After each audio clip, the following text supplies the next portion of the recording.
Powered by the Montana Television Network. This is the Noon News from Montana's news leader. Good afternoon. We've made it to Friday. Thanks so much for joining us here on the Noon News. I'm Samantha Sullivan. Well, Montana Governor Steve Bullock had a busy day one on the presidential campaign trail in Iowa. Governor Bullock making his first pitch for president at a brewery in Des Moines Thursday night, where he was introduced by the state's attorney general, who also gave Bullock his endorsement. About 150 people showed up for the event, including those who tell us they'd been contacted by the Bullock campaign and are shopping around for the best candidate who can beat President Donald Trump in 2020.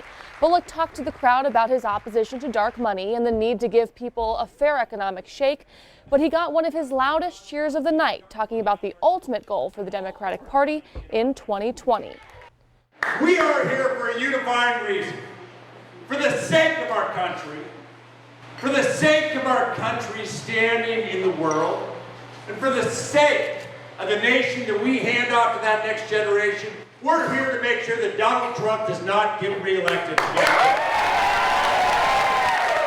Now, Bullock will travel 4 towns today, talking to voters who are working to decide who to support in Iowa's first in the nation presidential caucus next February. Chief political reporter Mike Dennison will have more on that and talking to those voters who are thinking and what they're saying about our governor tonight on the MTN News. Well, in western Montana, there are flood concerns today as the Clark Fork River is already rising in the Orchard Homes area, which has been under a flood warning since Monday. The neighborhood will see the river and groundwater rise even higher as we move through the weekend. The Missoula County Authority is urging residents in flood-prone areas to take precautions now to help protect their property. Free sand and unfilled sandbags are available on a self-serve basis on D Road at Fort Missoula. Well, now we'll turn things over to Ed in the Weather Center for a first look at weather. Ed, it seems like it's going to be a stormy weekend out there. A lot of that, and we're going to see a lot more as we get into the next couple of days, Sammy. Let's start off by taking a look at what's going on. Here's a shot from webcam, the Montana Department of Transportation. This is up around the Browning area, and it's here just the last short while ago. We've been seeing a few other areas. You see the snow spreading out on Doppler radar around Browning there, out towards Whitefish, and then down towards Hart Butte as well. Meantime, through southern Montana, northern Wyoming, you see areas where we got some rain showers, a little bit of higher elevation snow, but notice when we take out the rain, we've got a whole bunch of lightning that's been flickering across the southern portion of the state. We'll talk about the effects of all of this coming together for the weekend. Forecast is a few minutes from now. All right, thanks, Ed. Parties in a massive Miles City sex abuse case involving a former athletic trainer met today for a formal hearing in Custer County Court. The issue is whether state law in place back in 1997 could prevent the Miles City Unified School District from being liable in the abuse of 32 former student athletes who say they were sexually abused at the hands of James Jensen. MTN's Andrea Lutz was in court just as things wrapped up just a few moments ago. Some compelling testimony heard by both sides today in a hearing to determine 2 things, liability and negligence. However, the judge made no ruling today. Well, the question is whether the Miles City Unified School District was aware of abuse reported by James Jensen and whether a Montana state law in place at the time prevented them from having to report instances of abuse. Attorneys for the school district say the statute doesn't apply for that time. They say the law said abuse only had to be reported by a parent or guardian. However, attorneys for the 32 plaintiffs in the case say Montana law says otherwise, and case law says otherwise. They say a public school district has an obligation to keep children safe. Well, now the judge will take what he heard here today, take a couple of weeks to think about it, and make his ruling ahead of trial. In Custer County District Court, Andrea Lutz, MTN News. Thanks, Andrea. Well, in Missoula District Court, a jury finds a Frenchtown man guilty on all counts for the killing of his 2 roommates. Caressa Hardy was found guilty on 2 counts of deliberate homicide and 2 counts of solicitation for murder. Hardy, who was formerly known as Glenn Dibley, was going through a sex change at the time of his arrest in 2017, but since it was not complete, he was referred to as a male during the trial and is being held on the male side of the jail. The defense claimed the only evidence the state had was a witness testimony, which they said wasn't credible enough to convict Hardy.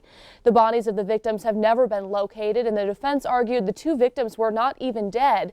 In the end, the jury sided with the prosecution. A sentencing date has not yet been set. A Cut Bank man now charged with felony assault with a weapon after a video of him swinging a knife at a 12-year-old kid wound up on social media. Kenneth Tanner told law enforcement a group of kids was trying to fight him outside a Cut Bank elementary school. He said he felt threatened and decided to pull the knife. As you can see, the video shows the two yelling and squaring off with each other.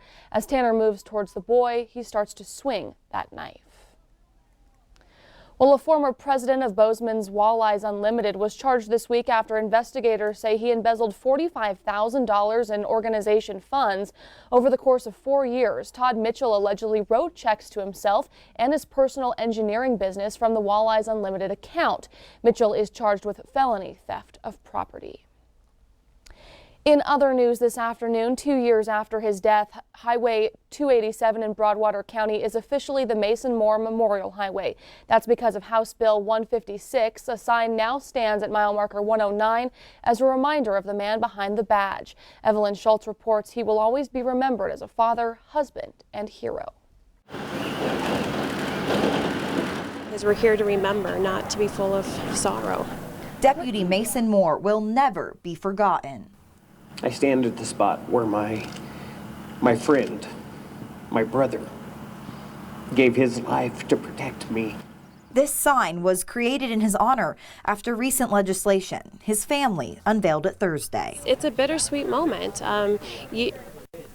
We're glad that it's this far, but at the same time, we know Jody and the kids have still a huge journey ahead of them. Moore's name, badge number, and end of watch now mark the spot where he was killed. For a traveling citizen, hopefully you just stop and say, hey, the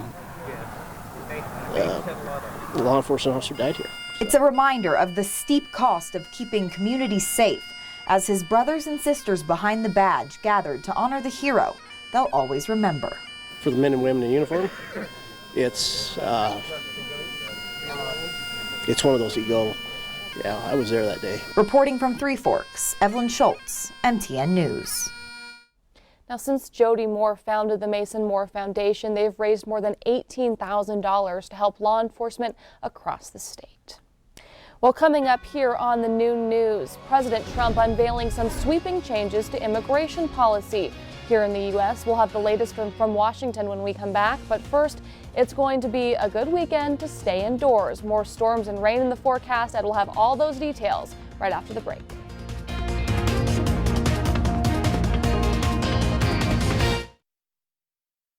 You're watching MTN News with Samantha Sullivan, Storm Tracker Weather with Ed McIntosh, and Farm and Ranch News from the Montana Ag Network.